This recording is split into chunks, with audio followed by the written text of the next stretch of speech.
Among lesbian couples, it's about 70%. Now, if we're saying that men are the problem in relationships, marriage is not a social structure that meant to benefit women. More than once, I've seen the mistakenly logical conclusion that for lesbian couples, the divorce rates are much higher than straight couples. I don't know if the 70% divorce rate for lesbians is actually true. I didn't even check it, but let's go with even saying that it is the right number, which I really doubt. And then based on that statistics, people say that women are to blame for all failed marriages, or most of them, because women can't even stay married to themselves. And to that, I just want to say that it's just a proof that marriage might not be a social construct that actually works for the long term.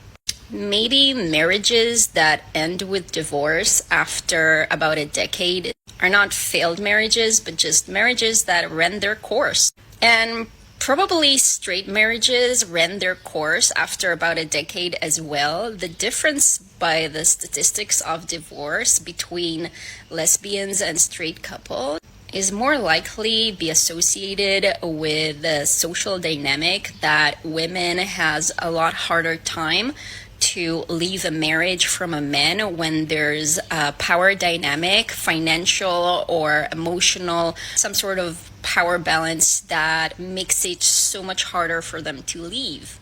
And then men doesn't want to leave their marriages because they get the better deal, right? They have the wife that takes care of the house. Why would they leave? They scored a wife. Everyone want to score a good wife. So what happens is that in a lesbian relationship, they're just free to leave because there's less likely be a power dynamic that would not allow them to leave the marriage after the marriage just doesn't feel right anymore. They just feel safe enough to call it quits and leave each person to their own way. And hence the very high divorce rate, because if we're being honest, just maybe 10-20% of marriages actually worth staying for longer than a few decades. Straight marriages are probably similar at their success rate, but women stay because they have no choice and they stay miserable in their marriages. It doesn't mean that it's a better relationship and a better marriage.